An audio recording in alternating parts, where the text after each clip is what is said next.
सभी दोस्तों को फ़हीम का नमस्ते, सलाम और मेरे सभी किसान भाइयों को मेरा राम राम।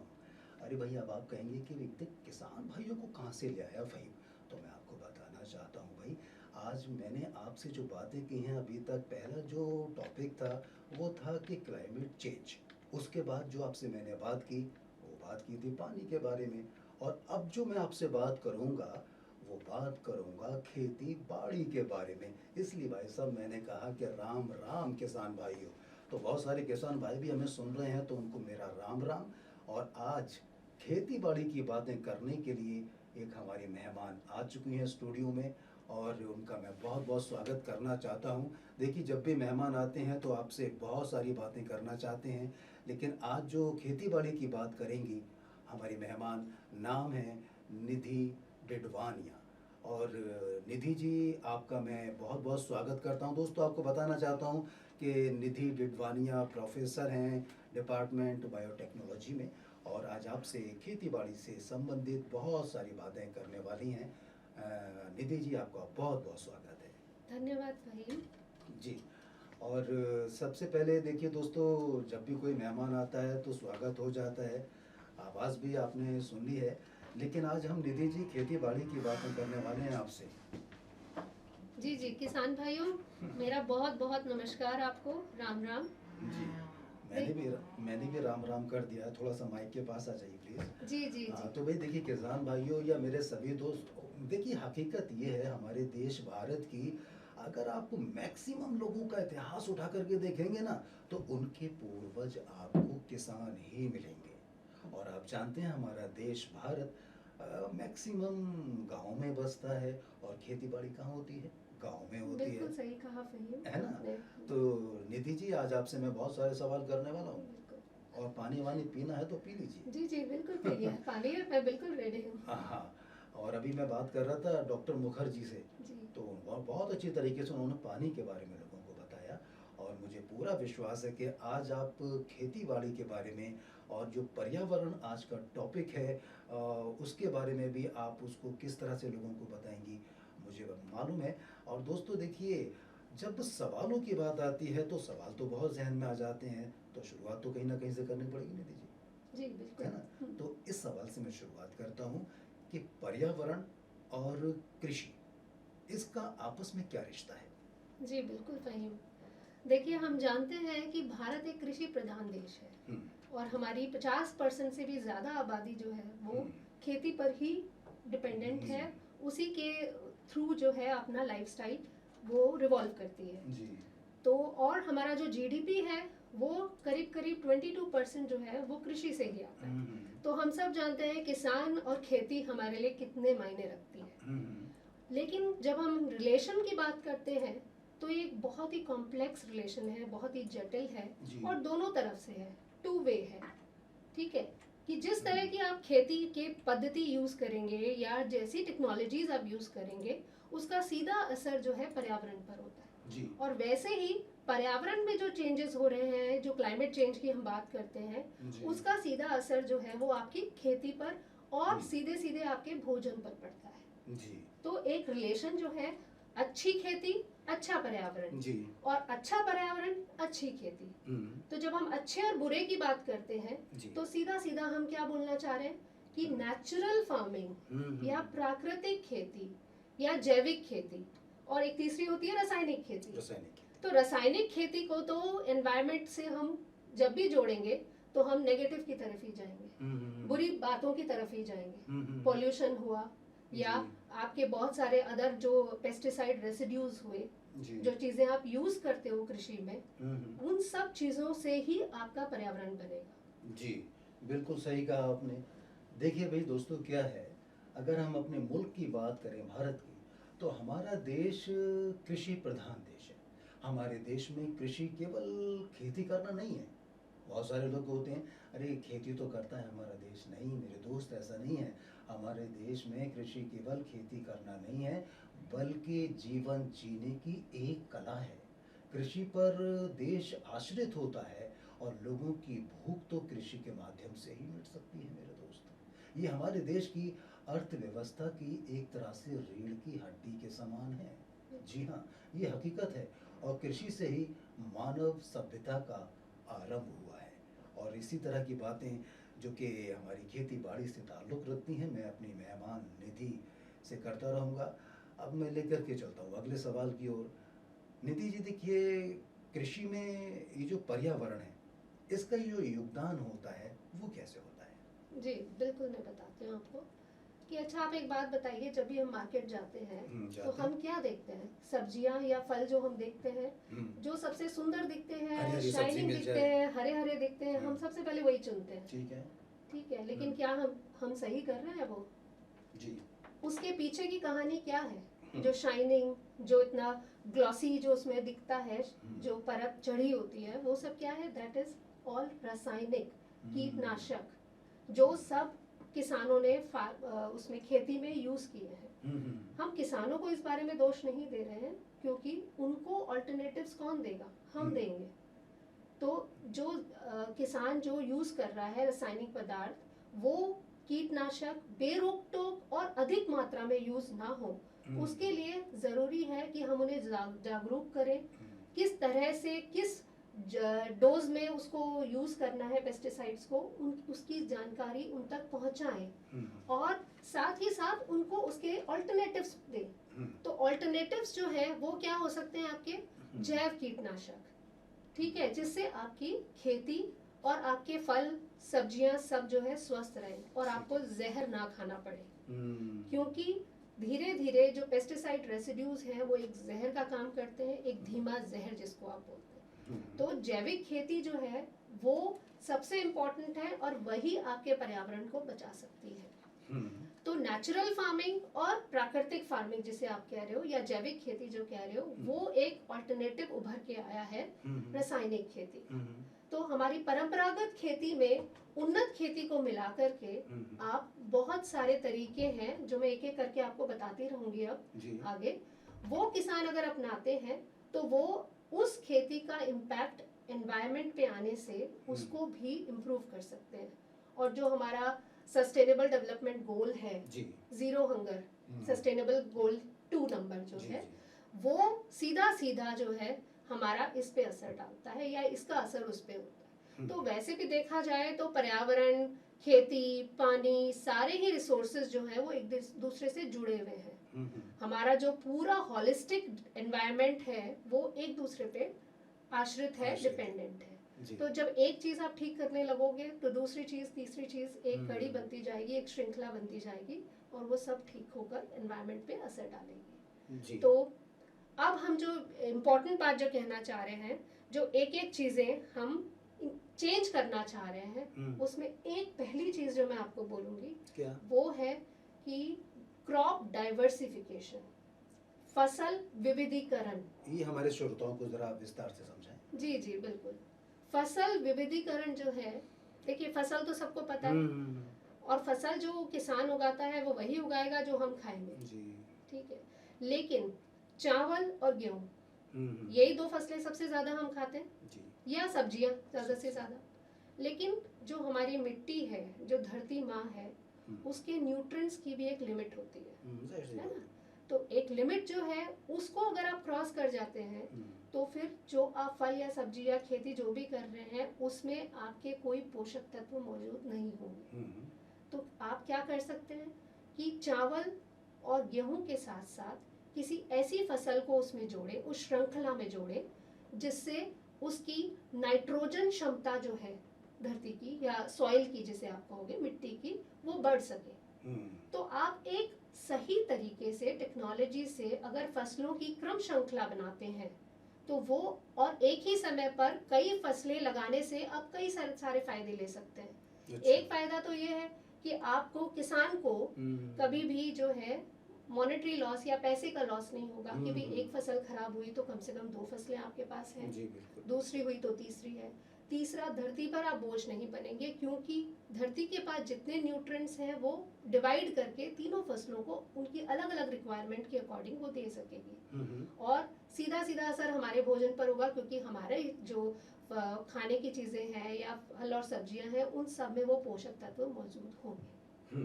जी देखिए दोस्तों, कृषि में फसल उत्पादन फल और सब्जी की खेती के साथ साथ फूलों की खेती भी होती है।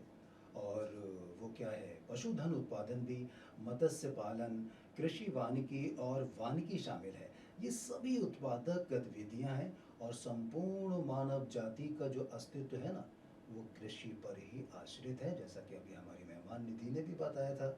और हमारे जीवन की मूलभूत आवश्यकता, भोजन का निर्माण कृषि के जरिए ही संभव होता है। और कृषि में फसल उगाने या पशुओं को पालने की प्रथा का भी जिक्र है। आप जानते हैं, कृषि और कृषक आर्थिक विकास के अग्रदूत हैं, जो इसके विकास में बहुत ज़्यादा योगदान देते हैं। तो आज खेती बाड़ी की बातें मैं आपसे कर रहा हूँ और मेरे सवालों का जवाब देने के लिए मौजूद हैं मेरे मेहमान निधि जी, निधि डिडवानिया। और बहुत सारी बातें आज आपसे मैं करने वाला हूँ, सवाल लगातार करता रहूँगा। निधि जी, अगले सवाल की तरफ लेकर के चलता हूँ मैं आपको। बहुत अच्छी बात आप लोगों को बता रही हैं। और जो सवालों की बात है, तो अब जो मेरा सवाल है, वो सवाल है कि भारतीय कृषि में, जो हमारे देश में खेती बाड़ी होती है, भारतीय कृषि में क्या क्या बदलाव आए हैं। मतलब मैं ये जानना चाहता हूँ, अपने दोस्तों को भी ये बताना चाहता हूँ आपके माध्यम से, वो बदलाव हमारे देश में कृषि क्षेत्र में क्या क्या है। जी बिल्कुल। हम सब ने हरित क्रांति का नाम सुना है। बिल्कुल। ठीक है, तो 1960 में एमएस स्वामीनाथन जी थे जिन्होंने हरित क्रांति को शुरू किया था जी। और वो उस समय की ज़रूरत थी, क्योंकि हमें अपने खाने का उत्पादन, हमारे भोजन का उत्पादन बढ़ाना था जी। लेकिन उसके बहुत सारे अच्छे और फायदे होने के साथ साथ कुछ नुकसान, जिसे हम कहेंगे, वो भी धीरे धीरे हमारी कृषि में आते गए।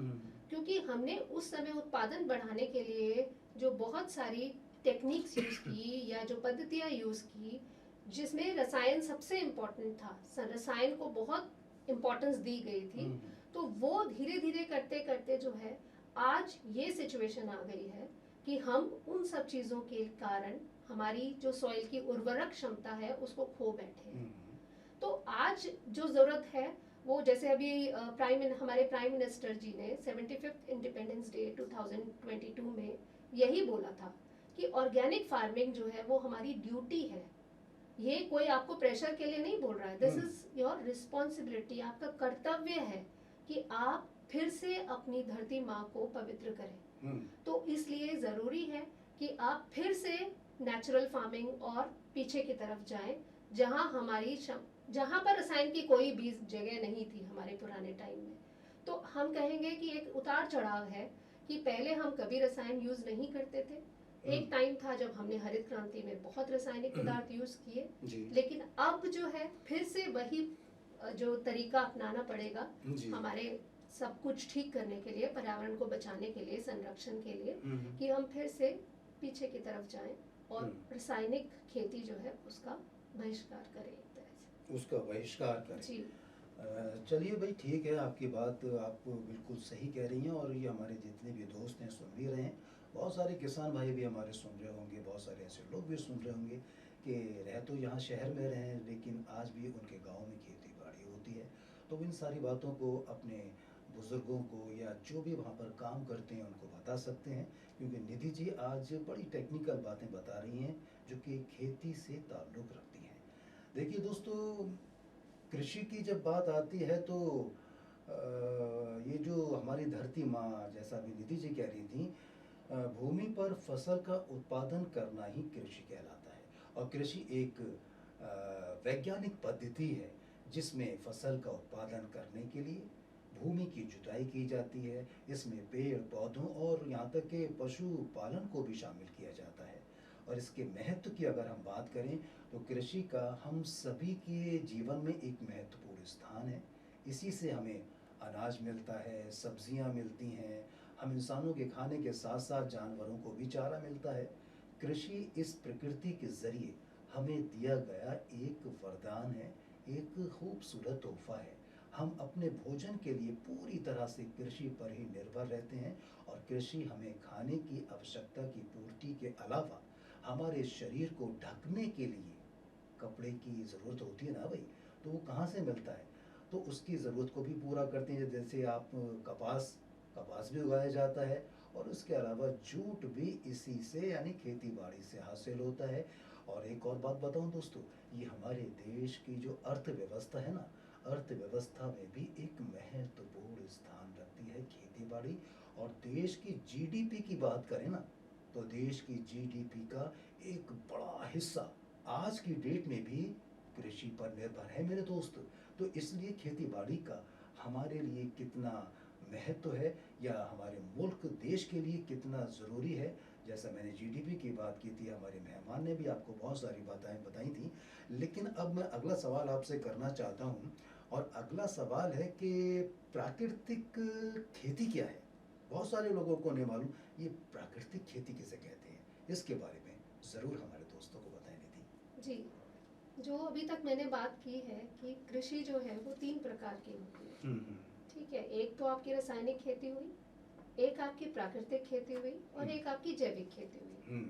तो प्राकृतिक खेती का मतलब ये है कि जो उस सिस्टम में, उस एग्रीकल्चर के फील्ड पर जो जो रिसोर्सेज अवेलेबल हैं, जो जो चीज़ें मौजूद हैं, उन्हीं चीज़ों को लेकर के आपको खेती करनी है। बाहर से आपको कोई भी अलग से ऐड नहीं करना है, चाहे वो खाद हो, चाहे वो कंपोस्ट हो, चाहे वो कुछ और पद्धति हो।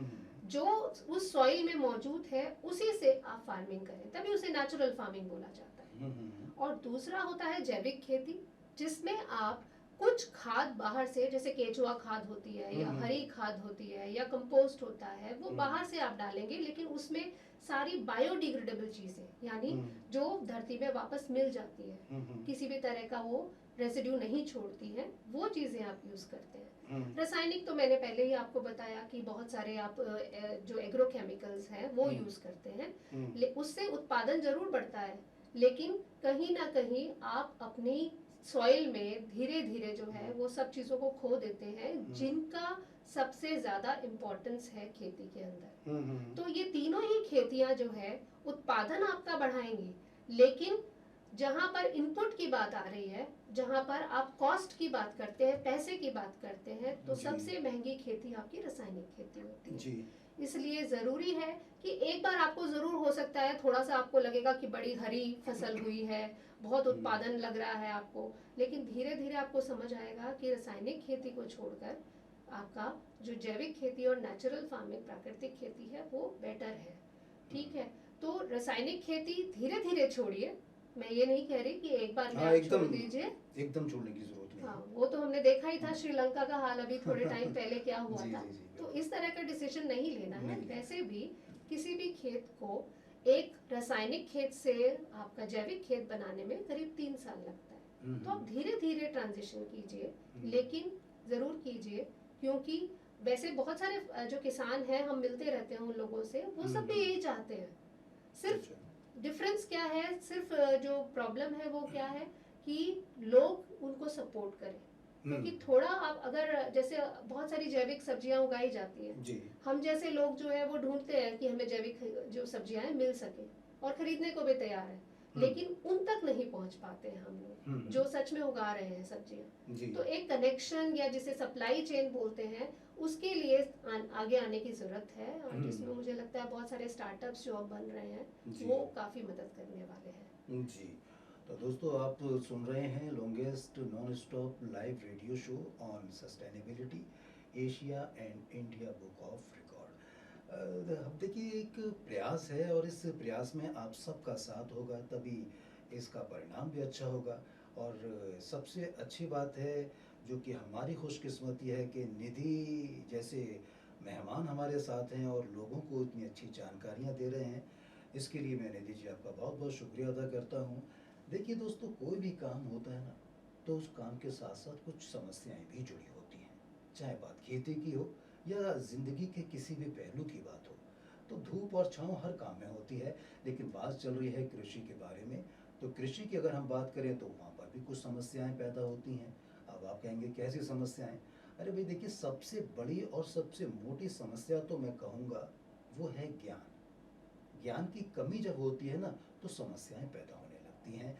खेती की बात चल रही है तो कृषि के लिए हमें कृषि से संबंधित सभी जानकारियों का पता होना चाहिए।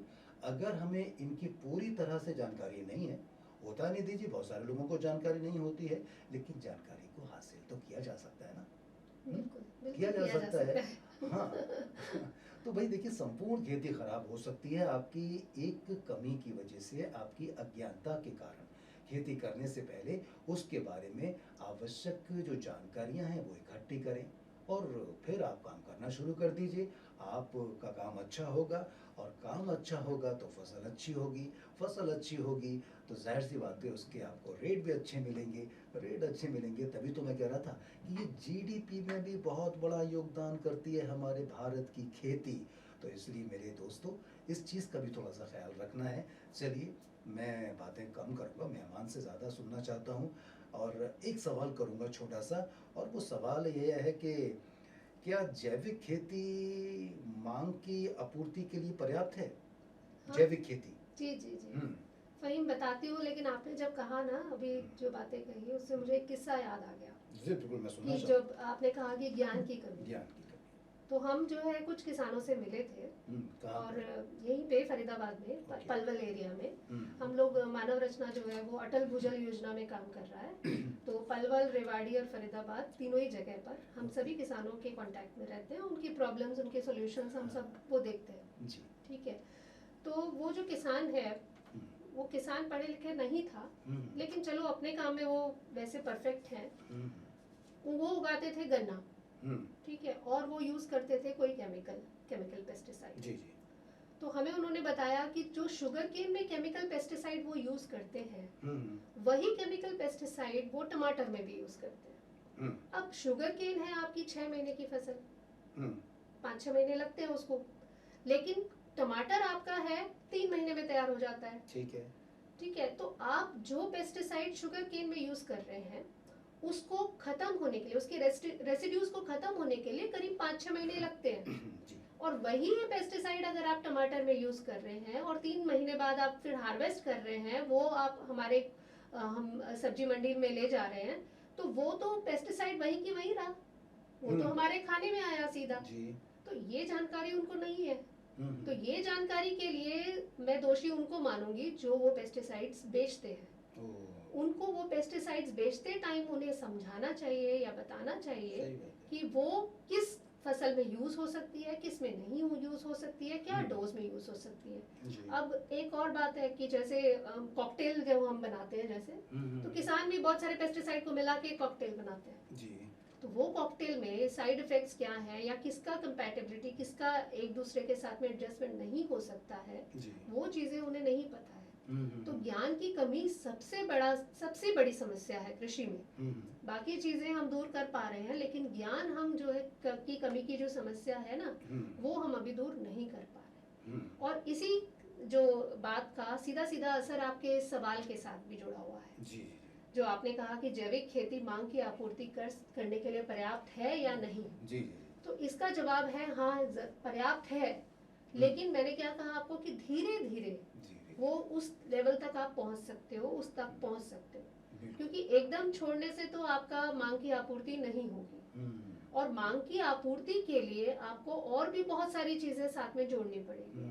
जैसे आपने पशुधन बोला थोड़ी देर पहले जी।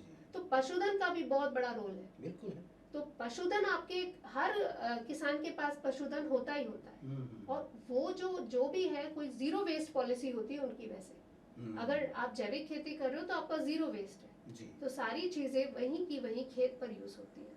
तो ये सब अगर धीरे धीरे स्टेप बाय स्टेप क्रम के अनुसार चलता रहे तो जरूर ये मांग की आपूर्ति करने के लिए पर्याप्त है। सिस्टमेटिकली अगर चलता रहे तो पर्याप्त है जी बिल्कुल जी। दोस्तों, हमारे साथ हैं हमारी मेहमान निधि डिडवानिया और ये प्रोफेसर हैं बायोटेक्नोलॉजी में, और बातें चल रही हैं खेती बाड़ी के बारे में। देखिए दोस्तों, क्या है, ये जो खेती बाड़ी है ना, जलवायु का भी बड़ा असर पड़ता है, क्यों निधि जी? जी बिल्कुल। हाँ, सीधा सीधा असर है। हाँ, तो इसलिए कुछ समस्याएं भी पैदा होती हैं। अपने मुल्क की अगर हम बात करें, भारत की बात करें, तो भारत एक ऐसा देश है कि जहाँ पर जलवायु समय समय पर बदलती रहती है। अब आज का ही देख लीजिए, सुबह सुबह कैसे तड़तड़ तड़ बारिश हो रही बारिश है। हुई, बिल्कुल। है ना, आप भी शायद सोच रहे होंगे कि मैं कैसे स्टूडियो पहुंचूंगी। हाँ जी, बिल्कुल, मुझे लगा कहीं प्रोग्राम कैंसिल ना हो जाए। ऐसा तो नहीं हो सकता था, क्योंकि अब हमको 5 दिन लगातार बोलना ही बोलना है। जी, तो चाहे अब आंधी आए या तूफान आए, जज्बा अभी भी कायम है। जी, लेकिन जब बात चल रही है खेती बाड़ी की, तो भारत एक ऐसा देश है जहाँ पर जलवायु समय समय पर बदलती रहती है। जी। कभी देखते हैं आपके तापमान बहुत ज़्यादा हो जाता है, तो कभी बहुत ज़्यादा बारिश हो जाती है या फिर बहुत कम बारिश होती है। हाँ जी, कभी ठंड काफ़ी हो जाती है या कभी कम। ये सभी फसलों के लिए हानिकारक होता है। जी, और जलवायु के इन बदलावों से कई बार फसलें खराब भी हो जाती हैं निधि जी। जी, बिल्कुल खराब हो जाती है। हाँ, और ऐसे समय में, ऐसे वक्त में कृषि करने में काफ़ी समस्याओं और नुकसानों को भी हमारे किसान भाइयों को झेलना पड़ता है। ये भी एक हकीकत है। जी, अब बिल्कुल हकीकत है और अब झेलना पड़ता है। अब हकीकत से जुड़ा एक सवाल भी है आपसे। जी, अब वो सवाल ये है कि प्राकृतिक खेती अगर पर्यावरणीय है, तो आपको क्या लगता है, हमें इसे बढ़ावा देना चाहिए? मान लेते हैं कि प्राकृतिक खेती ठीक है, पर्यावरण प्रिय है, लेकिन बढ़ावा देना चाहिए। बिल्कुल देना चाहिए हम्म, बढ़ावा।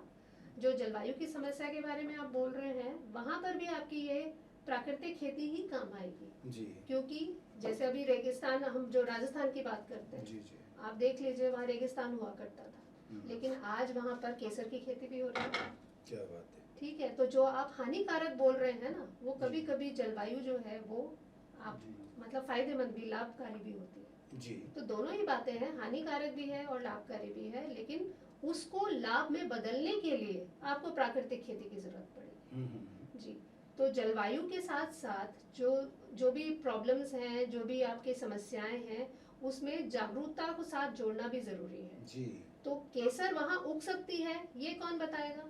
ये हम्म, आपका किसान विकास केंद्र बताएगा। तो हम्म, अपने यहाँ का जो किसान विकास केंद्र है, वहाँ पर बहुत सारे ऐसे साइंटिस्ट होते हैं, टेक्निकल लोग होते हैं, जो आपको हेल्प करते हैं कि हाँ, प्राकृतिक खेती जो है वो आप किस तरह से पर्यावरण को साथ ध्यान में रखते हुए उसे अपना सकते हैं और अपना उत्पादन भी बढ़ा सकते हैं। जी। क्योंकि जो फार्मर्स की डबल इनकम का जो हमारा मोटिव है, वो जी, भी सॉल्व होना चाहिए। बिल्कुल होना पर्यावरण चाहिए। के साथ साथ किसान को भी मद्देनजर रखना है हमें। हाँ। तो वो प्राकृतिक खेती जो है वो धीरे धीरे जो है वो अपनाना चाहिए, और उसे आप जो है जलवायु के साथ जोड़ के, या जो क्लाइमेट चेंज हो रहा है जी। उससे मद्देनजर, या किसी से आप सलाह लेकर के फिर काम करना चाहिए। वहाँ आप राजस्थान में आप देखेंगे डेट्स भी उग रहा है, हाँ, वो भी हो रहा है। अंजीर बहुत उग रहा है बिल्कुल। अब। और यहाँ पर जो हम देखेंगे, अब हम बहुत सारे मेडिसिनल प्लांट्स जो आप जो बहुत सारी दवाइयों में यूज आते हैं, जी जी। उन पौधों की भी हम बहुत कृषि जो है बढ़ने लगी है। वो इसीलिए बढ़ने लगी है, क्यों? क्योंकि अब जलवायु जो चेंज हो रही है, उसमें आप जो परंपरागत खेती कर रहे हैं वो नहीं है काफी, वो खराब हो जाती है। जी। तो वो खराब होने का फिर सॉल्यूशन यही है कि हम्म। आप कुछ ना कुछ इस तरह से खेती कीजिए जो आप इस मौसम के चेंज के साथ साथ आप उसे अपना सकते हैं। थोड़ी देर पहले हम बात कर रहे थे ना कि ज्ञान की कमी से बहुत सारे काम बिगड़ जाते हैं। जी, लेकिन रेडियो मानव रचना 107.8 का ये प्रयास है हमेशा से कि चाहे कोई भी कार्यक्रम हो, लोगों को जागरूक करना है और ज़्यादा से ज़्यादा जागरूकता वाली बातें उन तक पहुंचानी है। और जागरूकता की कमी की वजह से भी कभी कभी नुकसान उठाने पड़ते हैं निधि, जी, है ना।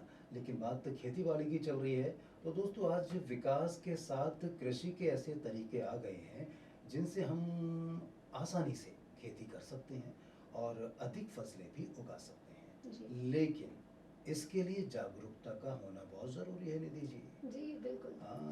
आज आधुनिक तकनीक से दुनिया भर में, आधुनिक तकनीक से पूरी दुनिया भर में कृषि करना काफ़ी सरल हो गया है। जी, लेकिन भारत में आज भी ज़्यादातर किसानों के पास आधुनिक साधन नहीं है। ये सच्चाई है। जी, वो आज भी पुराने तरीके से खेती करते हैं, जिससे उन्हें फ़ायदा ज़्यादा नहीं होता, फ़ायदा कम होता है। ये भी सच्चाई है, लेकिन उसके बावजूद भी आज हमारे देश ने खेती बाड़ी में बहुत ज़्यादा तरक्की की है। और कितना हमारे यहाँ से, जो चाहे आप चावल की बात करें, आप धान की बात करें, आप किसी भी फसल की बात करें, कितना एक्सपोर्ट होता है। जी, ये बिल्कुल। हमारा भारत ही तो है। हम्म, इसीलिए हमारा देश कृषि प्रधान देश कहलाता है है ना निधि जी? जी बिल्कुल, कृषि प्रधान देश है ही इसीलिए। है ही, लेकिन अब यहाँ पर एक सवाल भी है जी है ना? जी अब वो सवाल ये है कि पर्यावरण संरक्षण के लिए किसान और क्या-क्या कर सकता है? हाँ जी, ये सवाल सबसे इम्पोर्टेंट है है, ना? क्योंकि किसानों को अगर हम ये बता दें कि आपको क्या क्या करना है, हाँ, जिससे आप उत्पादन भी बढ़ा सकते हैं और पर्यावरण को भी बचा बचा सकते हैं, सकते हैं। तो यही तो उनको चाहिए। जी। तो पहली तो हमने जो बात की थी एक थोड़ी देर पहले फसल विविधीकरण की, जी। कि एक ही समय पर कई सारी आप जो है फसलें लगाएं, जिससे आप जो सॉइल की या मिट्टी की जितने भी उर्वरक जो पदार्थ हैं उनको सही तरीके से सारी जो फसलों को पहुंचा सकें। जी जी। और वो फसलों का चुनाव आपका सही होना चाहिए। वो जरूरी है। वो बहुत ज़रूरी है, क्योंकि अगर आप चावल धान और इसी तरह की चीज़ें लेंगे तो फिर तो वो सारी जो है एक तरह से पूरी नहीं हो पाएंगी उसकी जो भी ज़रूरतें हैं। तो इसीलिए आप कोई एक फसल लेंगे तो उसमें आप बीन्स जिसे कहते हैं फलियां बो लीजिए, आप एक गेहूँ ले लीजिए, एक कोई सब्जी ले लीजिए, तो इस तरह से क्रम बनाइए या उसके साथ साथ उगाइए। दूसरा होता है फसल चक्र जी, जिसे हम क्रॉप रोटेशन बोलते हैं। तो फसल चक्र में क्या होता है कि एक के बाद एक दूसरी दूसरी क्रॉप्स लगानी होती है। जैसे फसल विविधीकरण में तो एक ही समय पर लगी, उसी तरह से फसल चक्र में एक के बाद एक। तो जब एक के बाद आप एक लगा रहे हैं तब भी आपको ये ध्यान रखना पड़ेगा कि कौन सी फसल के बाद कौन सी फसल आए। जैसे अगर हम कहें तो चावल के बाद आप गेहूं लगा रहे हैं तो गेहूं के बाद मूंग और फिर आप लगाइए सरसों। तो वो एक सही क्रम बनता है जिससे आपको भी नुकसान नहीं है और मिट्टी और हमारे पर्यावरण को भी नुकसान नहीं है। दूसरी चीज होती है आपकी कि आप बहुत सारे आप पेस्टिसाइड्स और जो केमिकल पेस्टिसाइड्स यूज कर रहे हैं उसकी जगह आप लगाइए पाश। पाश क्या होते हैं? ट्रैप फसलें होती है। जैसे हम देखते हैं ना फूल जो है वो सिर्फ इसी काम नहीं आते कि वो सुंदर दिखते हैं या पूजा में चढ़ेंगे। फूल जो है पॉलिनेशन जिसे कहते हैं, बहुत सारे कीट को भी अट्रैक्ट करते हैं अपनी तरफ, बुलाते हैं अपनी तरफ, और जब परागकण होता है तभी आपके जो है फल बनेंगे। तो वो परागकण के लिए बीच बीच में अगर आप इस तरह के ट्रैप फसलें लगाएं या पाश लगाएं तो वो भी आपके लिए एक कीटनाशक का काम करेगा, क्योंकि तब वो जो आपके कीट हैं वो आपकी फसलों पे ना आकर उन फसलों पर आएंगे या उन पौधों पर आएंगे। बिल्कुल, ये बहुत अच्छी बात आपने बताई है निधि। और देखिए दोस्तों, आजकल फसलों को कीड़ों से बचाने के लिए किसान रासायनिक खाद का इस्तेमाल कर रहे हैं, और ये उस धरती के लिए नहीं बल्कि मनुष्य के लिए भी घातक है, खतरनाक है। क्यों निधि जी? जी बिल्कुल। और अगर किसान इनका उपयोग ना करें तो उनकी फसलों को कीड़े खा जाते हैं, जिससे उन्हें कोई बहुत सारी समस्याओं का सामना करना पड़ता है। अच्छा, दूसरी बात आती है सिंचाई की समस्या की। कृषि को करने के लिए जल की आवश्यकता होती है, इसलिए खेती में बार बार सिंचाई करनी बहुत ज़्यादा ज़रूरी होती है। जिन जगहों पर पानी की समस्या होती है वहाँ खेती के लिए सिंचाई की व्यवस्था करना काफ़ी मुश्किल हो जाता है दोस्तों, और खेती के लिए सिंचाई सबसे महत्वपूर्ण होती है। तो दोस्तों, ये कुछ बातें हैं जो मैं आपके साथ शेयर कर रहा हूँ, लेकिन सवाल बराबर मैं अपनी मेहमान निधि जी से करता रहूँगा। अगले सवाल की तरफ लेकर के चलता हूँ कि उन्नत खेती से आप क्या अभिप्राय है, क्या समझती हैं, उन्नत खेती क्या है? जी जी, तो उन्नत खेती अभी आपने थोड़ी देर पहले जो बोला वो उन्नत खेती का ही एक हिस्सा है। जो आपने कहा सिंचाई की समस्या। जी जी जी। तो सिंचाई, हाँ ज़रूर है कि सिंचाई हमें कैसे जो है, अगर पानी ही नहीं है तो सिंचाई कैसे आप कर सकते हैं? नहीं कर सकते हैं, और उस कमी से फिर आपकी फसल भी खराब हो जाती है जी। तो उसका तरीका है ड्रिप इरिगेशन जिसको आप कहते हैं ना जी। टपका यंत्र जिसे बोलते हैं। तो उसमें क्या होता है कि जो लगाया जाता है टपका यंत्र, वो आपकी फसल के जड़ में बूंद बूंद करके पानी देता है। अच्छा जी, तो वो पानी की वेस्टेज तो आपने यहाँ इस यंत्र से आप रोक सकते हैं। तो ये एक उन्नत खेती है। दूसरा आप कहेंगे स्प्रिंकलर जिसे बोलते हैं, फवारा। जी जी। ठीक है, फवारा भी दूर दूर तक आपका जो है बहुत थोड़े से पानी में वो बहुत दूर का जो खेत है वो कवर कर लेता है। तो वो भी एक उन्नत खेती का ही तरीका है और सिंचाई की समस्या का समाधान भी है। उसके अलावा आजकल हम देखते हैं कि साइंस का ज़माना जो है उसमें कंप्यूटर साइंस जिसको कहते हैं आप आर्टिफिशियल इंटेलिजेंस, जी, तो आर्टिफिशियल इंटेलिजेंस जो है वो बहुत बड़ा रोल प्ले करता है उन्नत खेती में, क्योंकि आज किसान के पास में जो है इस तरह के बहुत सारे सेंसर्स भी हैं जी, जो कोई भी बीमारी आने से पहले ही पत्ते की फोटो लेने से ही आप पता लगा सकते हैं जी। बिल्कुल, मतलब इस तरह के बहुत सारे ऐप भी डेवलप हुए हैं जिनको मोबाइल के अंदर सिर्फ एक किसान फोटो लेता है और उसके बाद में वो उस बीमारी का समाधान कर सकता है। तो ये भी एक उन्नत खेती का ही एक एग्जाम्पल है, एक तरीका है जी। तो ऐसे, और ग्रीन हाउस जिसे आप कहेंगे, ग्रीन हाउस, तो ग्रीन हाउस जो है फ्लोरिकल्चर और हॉर्टिकल्चर इन दोनों के लिए यूज होता है, जहाँ पे फूलों को उगाया जाता है, जहाँ पे फलों को उगाया जाता है। जो क्लाइमेट चेंज की समस्या है, जलवायु की समस्या है, उसको दूर करने के लिए ग्रीन हाउस जो है वो एक उन्नत खेती का एक तरीका है। तो आजकल जो बहुत सारे प्रगतिशील किसान हैं वो इन्हीं सब तरीकों को अपनाकर उन्नत खेती के थ्रू काफी फायदा और काफी मतलब जो है वो अच्छी खेती कर पा रहे हैं जी। तो वही देखा सुना आपने, वही खासकर मैं किसान भाइयों से रूबरू हो रहा हूँ और मैं जानना चाहता हूँ कि अगर आपको समझ में आ रहा है तो ये आपके लिए बहुत अच्छी बात है। निधि जी आपको वो सारी बातें बता रही हैं कि जिससे आपकी खेती बाड़ी अच्छी हो सकती है, और खेती बाड़ी का ताल्लुक हमारे मुल्क से कितना ज़्यादा है। लेकिन देखिए दोस्तों, होता है क्या है कि कोई भी बात हो तो उसके दोनों ही पहलू होते हैं। अगर हम कृषि की बात करें तो इसकी भी कुछ खूबियाँ हैं, कुछ इसकी विशेषताएं हैं, वो मैं आपके साथ साझा करना चाहता हूँ। जैसे कि सबसे पहली बात आती है आजीविका का स्रोत। जी हाँ, हमारे देश में कृषि मुख्य व्यवसाय है। ये कुल आबादी के मेरे ख्याल से लगभग 61% व्यक्तियों को रोजगार प्रदान करती है, और ये राष्ट्रीय आय में करीब 25% का योगदान देती है। और मानसून पर निर्भरता की बात करें तो हमारे भारतीय कृषि मुख्यतः मानसून पर ही निर्भर करती है।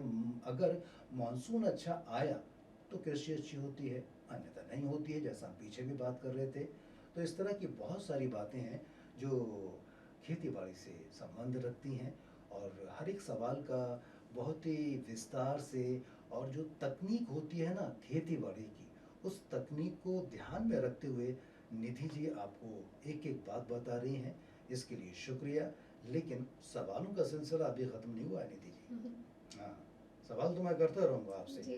हाँ, और करूँगा इसी टॉपिक पर, यानी कि एग्रीकल्चर, खेती बाड़ी पर ही करूँगा मैं। तो एक अगला सवाल और कर सकता हूँ ना? हाँ जी बिल्कुल। अच्छा चलिए, शुक्रिया। अगला सवाल मेरा ये है कि क्या नाम है, नहीं, रासायनिक की तो शायद हमने बात कर ली थी जी जी। उर्वरक, ये जैव उर्वरक क्या है और इन्हें कैसे इस्तेमाल किया जाता है और इनसे क्या क्या फायदे हैं? जी, जैव उर्वरक, ठीक है। तो जैव का मतलब है जीवन, और उर्वरक हमारी हुई खाद, ठीक है जी। तो जो खाद किसी जीव से बने जी, वो जैव उर्वरक हो जी। हम सब जानते हैं कि मिट्टी में और पौधे के जड़ों में सभी में बहुत ही सूक्ष्म जीवाणु मौजूद होते हैं जी।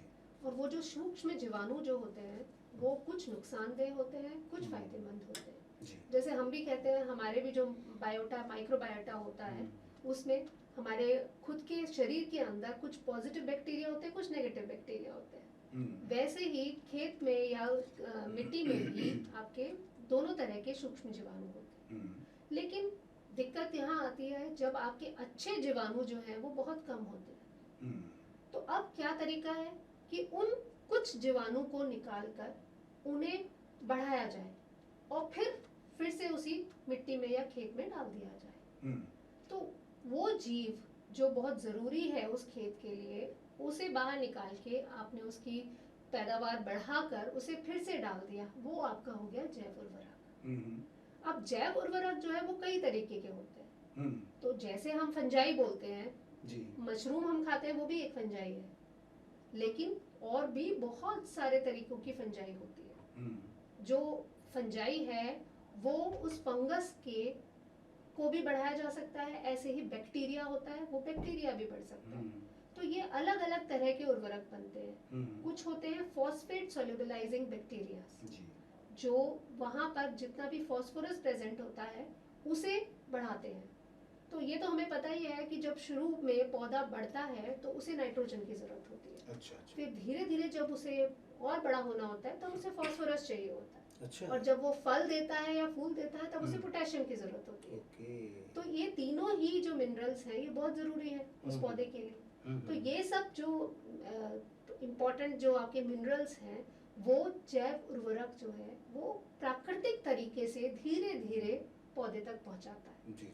जबकि रसायन जो है वो क्या करता है, वो आपके नुकसानदेह और फायदेमंद सारे ही कीट और सूक्ष्म जीवों को नष्ट कर देता है।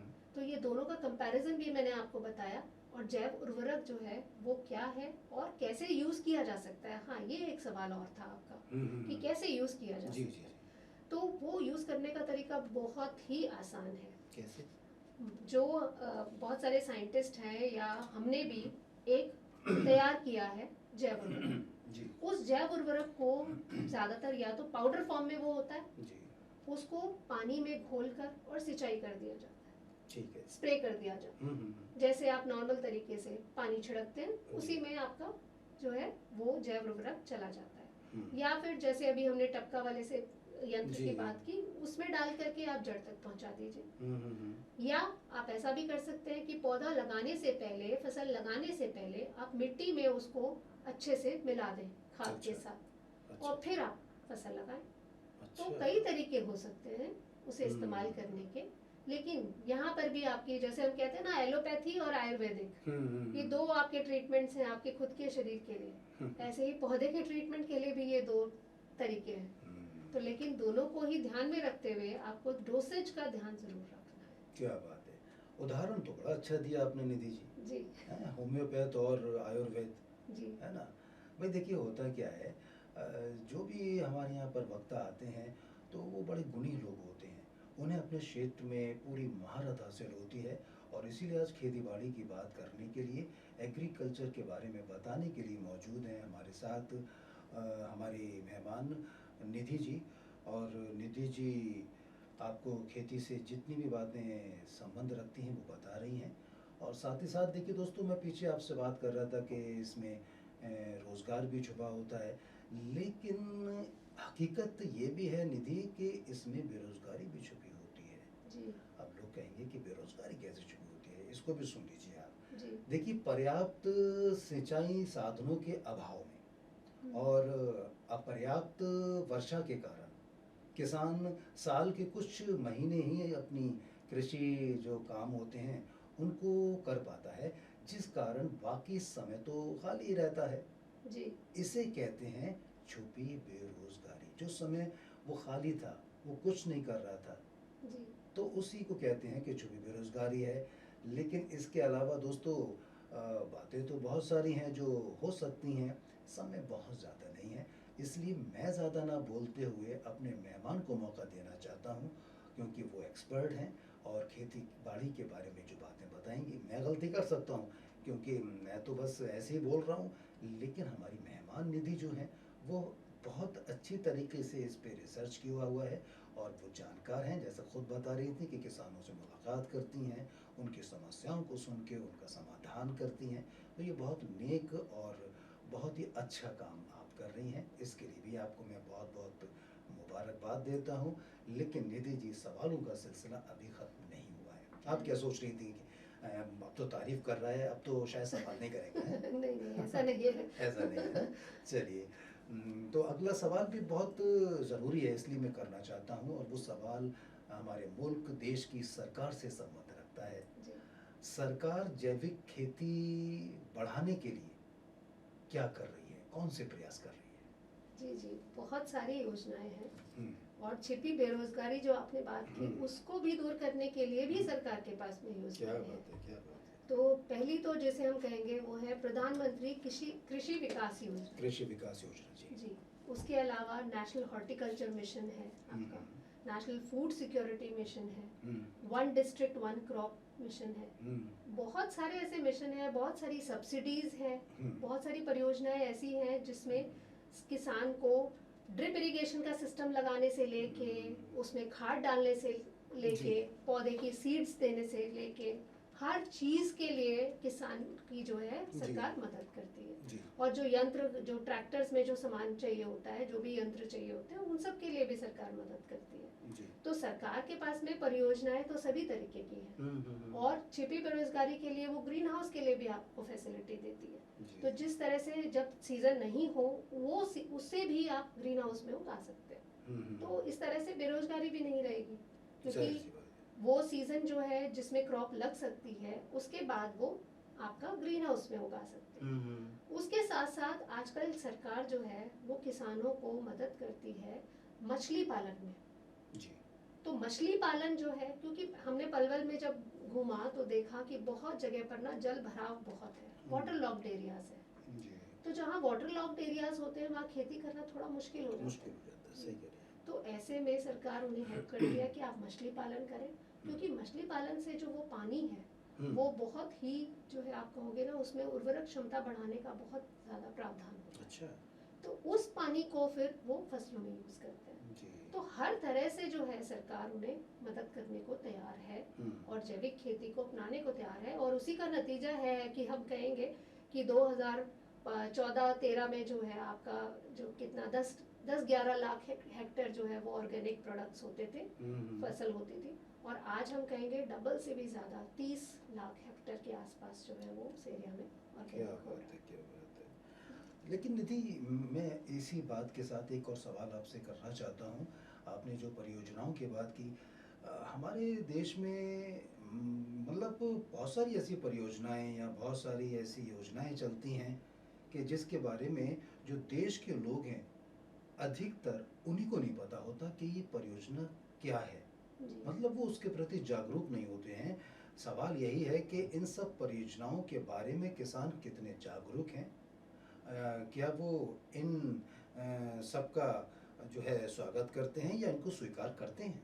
जी जी, हाँ जी। तो फार्मर प्रोड्यूसर ऑर्गेनाइजेशन, एफपीओ जिसे कहते हैं ना, तो ये एक सरकार का इनिशिएटिव है जिसमें कुछ किसानों को एक साथ जोड़ दिया जाता है। क्योंकि ये तो हम भी मानेंगे कि कुछ जो होते हैं वो थोड़े मार्जिनल फार्मर्स, जिनके पास छोटी ज़मीनें होती हैं, कुछ होते हैं जिनके पास बहुत सारी ज़मीनें होती हैं, और वो काफ़ी मतलब वेल टू डू फैमिली कहेंगे हम, क्योंकि वो पढ़ते भी हैं उनके घर वाले और अच्छे जागरूक भी होते हैं। तो इस तरह का ग्रुप बनाने का एक उद्देश्य ये भी है कि अगर 10, 20, 50 किसान एक साथ हैं और एक जागरूक है तो वो बाकी सबको भी जागरूक कर सकता है।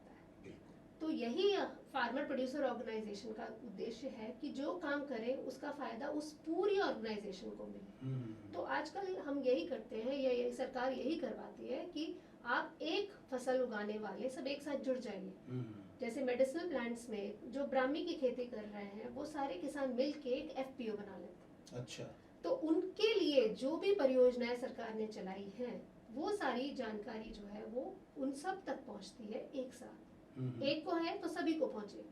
और उसके नुकसान भी, अगर कोई दिक्कत है, कुछ इशू है, तो वो अगर जाके सरकार से बात करना चाहते हैं तो उनमें भी एक लीडर बनाया जाता है जो जाके उस प्रॉब्लम्स को सामने रख सकता है, उसके बारे में डिस्कशन कर सकता है।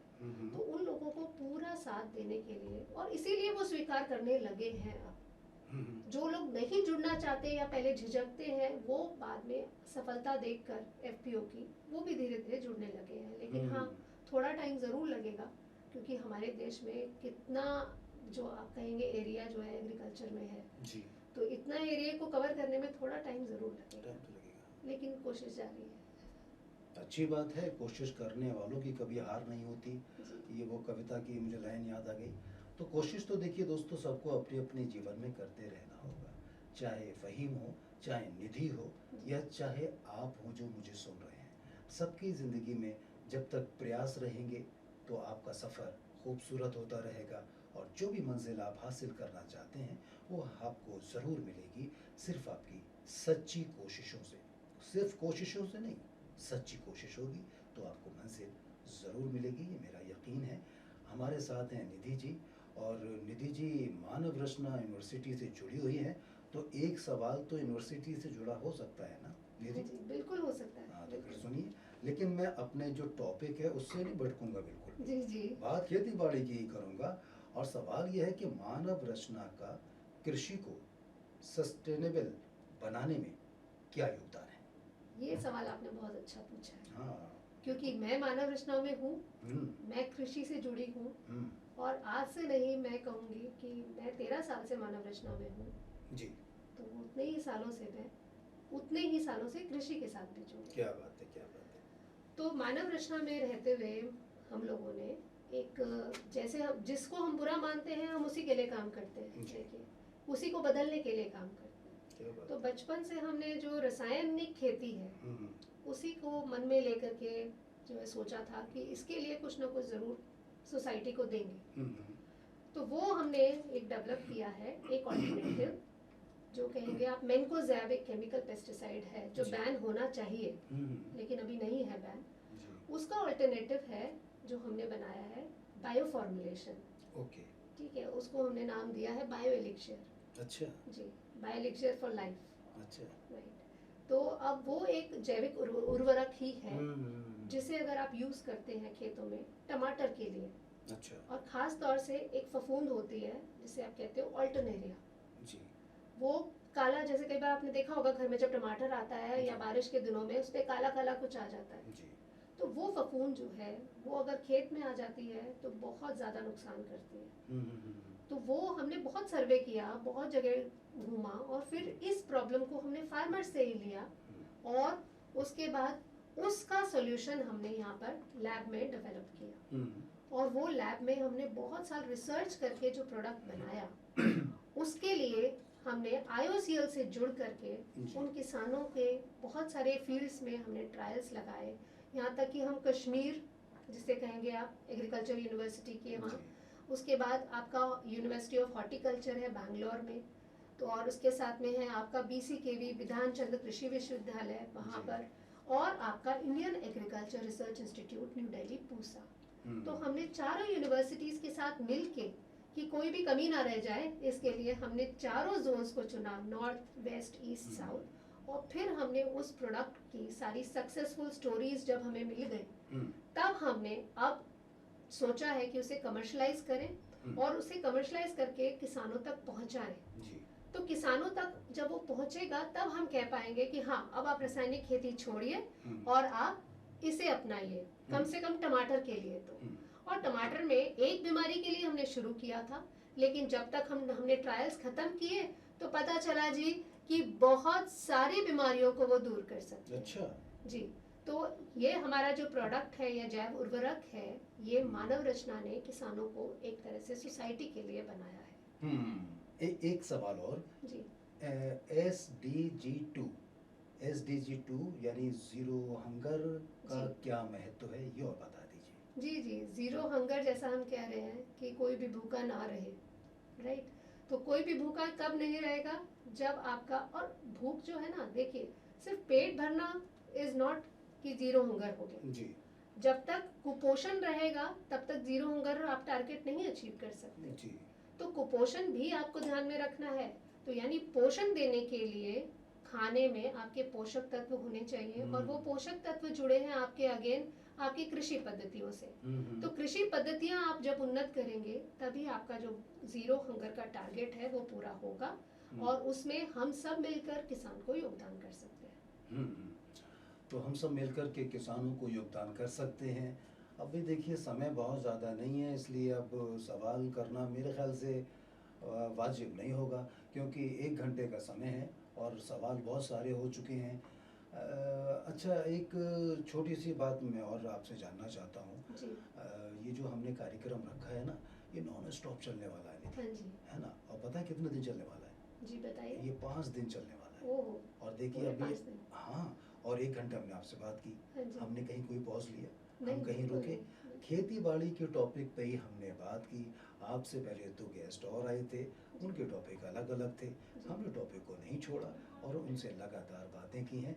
आपसे भी बात करके बहुत अच्छा लगा है, लेकिन आपको ऐसे ही नहीं जाने देंगे हम। हाँ जी। जाने से पहले, जैसा मैंने अपने 2 पिछले मेहमानों से एक मैसेज किया था कि भाई जो हमारे श्रोता हैं, जो हमें सुन रहे हैं, हालांकि आज जो श्रोताओं को थोड़ी सी मायूसी हो रही होगी क्योंकि गाने सुनने को नहीं मिल रहे। अब क्या करें भाई, देखिए कुछ पाने के लिए कुछ खोना पड़ता है मेरे दोस्त, इसलिए माफ़ी चाहता हूँ, गाने नहीं सुना पा रहा हूँ, लेकिन जानकारियाँ आपको वो मिल रही हैं जो कि आपके लिए बहुत ही लाभकारी हैं। तो निधि, जल्दी से हमारे सभी श्रोताओं के लिए आपकी ओर से, निधि की ओर से क्या पैगाम है, क्या संदेश है? जी बिल्कुल। देखिए, मैं वैसे प्रोफेशन से एक टीचर हूँ, तो मैं अपना संदेश सबसे पहले तो उन पेरेंट्स को देना चाहूँगी जो अपने बच्चों को इंजीनियर, डॉक्टर ये सब बनाना चाहते हैं। तो मुझे लगता है कि उन्हें एक प्रोफेशन एग्रीकल्चर की से रिलेटेड भी बच्चों को समझाना चाहिए। क्योंकि जैसा अब हम यहाँ पढ़ाते हैं बच्चों को, तो हमें समझ आता है कि बच्चों का रुझान जो है वो कृषि की तरफ होता ही नहीं है। वो उसे क्यों नहीं अपना पाते हैं मुझे नहीं पता, जबकि उसमें इतना स्कोप है, इतना फाइनेंशियली भी स्ट्रॉन्ग ये एक तरह का एरिया है, फील्ड है। तो वो पेरेंट्स की रिस्पॉन्सिबिलिटी है कि वो एग्रीकल्चर को भी अपने स्टूडेंट्स को समझाएं और फिर आगे बढ़े। क्या बात है भाई। निधि आज हमारे साथ थी। निधि, आप आई और इतनी अच्छी जानकारी लोगों की दी। आपका मैं बहुत बहुत शुक्रिया अदा करना चाहता हूँ रेडियो की पूरी टीम की ओर से और सभी सुनने वालों की ओर से आपका बहुत बहुत धन्यवाद। अब देखिए दोस्तों, मेरा वक्त पूरा हो चुका है। भगवान ना करे, मेरा मतलब है कि जो मेरा टाइम स्लॉट था वो कंप्लीट हो चुका है। अब आप सुनेंगे दूसरी आरजे यानी कि साक्षी को, जो कि आपके साथ बातें करेंगी और क्या क्या बातें करेंगी वो तो आपको पता लगेगा। लेकिन फ़हीम अब आपसे इजाज़त चाहता है। बात चल रही थी खेती बाड़ी की, तो वो बात है ना, मेरे देश की धरती सोना उगले उगले हीरे मोती, मेरे देश की धरती। इसी बात के साथ फ़हीम आपसे चाहता है इजाज़त। अपना ख्याल रखिए और सुनते रहिए रेडियो मानव रचना 107.8 FM। नमस्ते, खुदा हाफिज।